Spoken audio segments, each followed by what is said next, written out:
যে সমুদ্রটা দেখছেন এর নাম বঙ্গোপসাগর, পৃথিবীর বৃহত্তম উপসাগর। একদিকে বাংলাদেশ, অন্যদিকে ভারত, দক্ষিণে শ্রীলঙ্কা আর আন্দামান এবং পূর্বে মিয়ানমার। এখানে প্রতিদিন 120 কোটি মানুষের বাস জোগাড় হয় এই সমুদ্র থেকে। আবার এই সমুদ্রই এক রাতে লাখো প্রাণ কেড়ে নেয়। আজ আমরা যাব এই সমুদ্রের গভীরে, যেখানে জীবন আর মৃত্যু একই ঢেউয়ে ভাসে। বঙ্গোপসাগর ভারত মহাসাগরের উত্তর পূর্ব কোণে একটা বিশাল ত্রিভুজ। এলাকা প্রায় 21,72,000 বর্গ কিলোমিটার।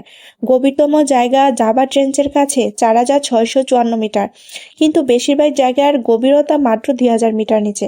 কারণটা হলো গঙ্গা, ব্রহ্মপুত্র, মেঘনা এই 3 নদী মিলে প্রতি বছর 1 বিলিয়ন টনের বেশি পলি এনে ফেলে এখানে।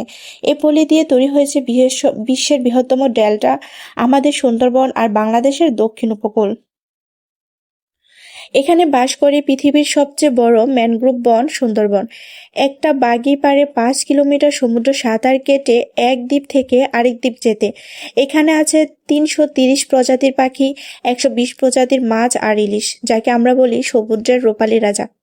বাংলাদেশের মোট মাছের 65% আসে এই বঙ্গোপসাগর থেকে।